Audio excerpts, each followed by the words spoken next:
ASTM 2018, last updated 2015, is the standard guide for property condition assessments. This is really what a property condition assessment and its report is based on. So it's what someone who goes out to conduct a property condition assessment during a real estate due diligence time period uses as its basis for how it's going to survey, what it's going to survey, and what report it's going to develop. But more importantly, it delineates what's excluded in this process. And what is excluded is really as important as what's included when it comes to whether or not a property condition assessment is going to actually find mold and moisture problems and keep you from a surprise down the road after you've purchased your building. In fact, in the 8.4 paragraphs called scope, it says specifically that it's really only to observe material systems and components and identify physical deficiencies and any unusual features.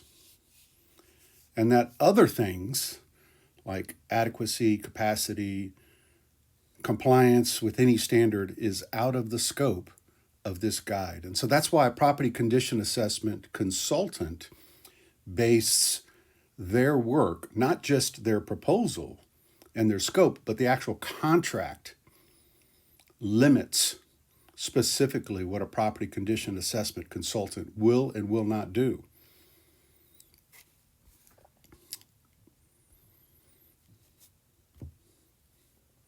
In fact, if you get to sort of the meat of what's done in the scope, when it comes to the building envelope, for example, it's really just obligated. The PCA is just obligated only to identify what the structural frame and building envelope and roof is comprised of.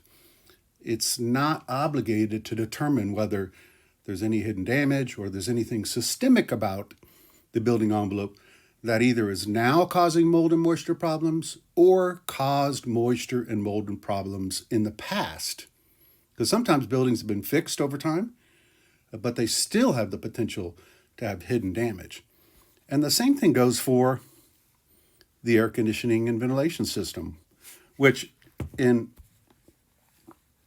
the climate that I'm from, hot and humid climate, this is super important to understand in depth because it can point to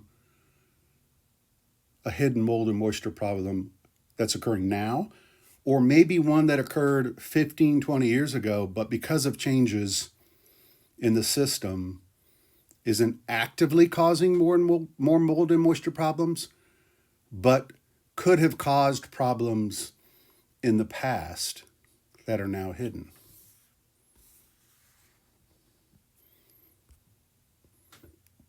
One of the most, I think,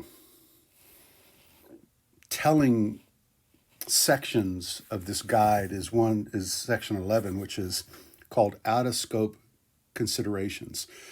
In fact, this is so specific that when you get a property condition report, you actually see the list of out of scope items delineated in this guide, listed specifically, and oftentimes as an appendix to the report. And two of the key, look, there's a whole series of them, right? I mean, this is the second page, and there's 2 columns of exclusions.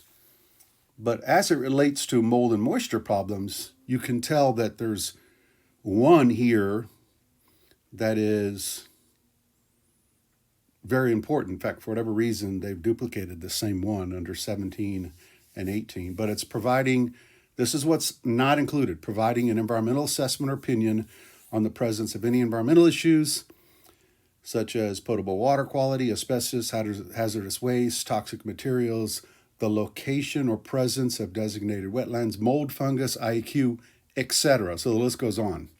So property condition assessment is clearly not intended, according to this guide, to help you find hidden mold and moisture problems. But as we all know, it's super important to identify that before you buy a building, because it will impact the economics of the entire deal. And, we can find ourselves in a situation like this where, according to ASTM, this condition that's shown in this picture is not going to be found. Or the condition behind a fan coil unit that may have mold. This particular picture happens to be of a bathroom. Or behind interior finishes, or conditions inside of an attic. So there's just a whole series, especially in a commercial building, like a hotel, there's just a whole series of areas that could have hidden problems, from original design and construction defects or issues related to the operation of the building that the operator didn't take care of, that have caused hidden mold problems. No one notices it. No one's connected the dots, and you've purchased this building, and now you're stuck with a problem that could cost you millions of dollars to repair. And we're not part of the deal financially that you expected for this piece of property. So be careful when staking too much on a property condition assessment and the report that comes with it, because over time it has become limited and constricted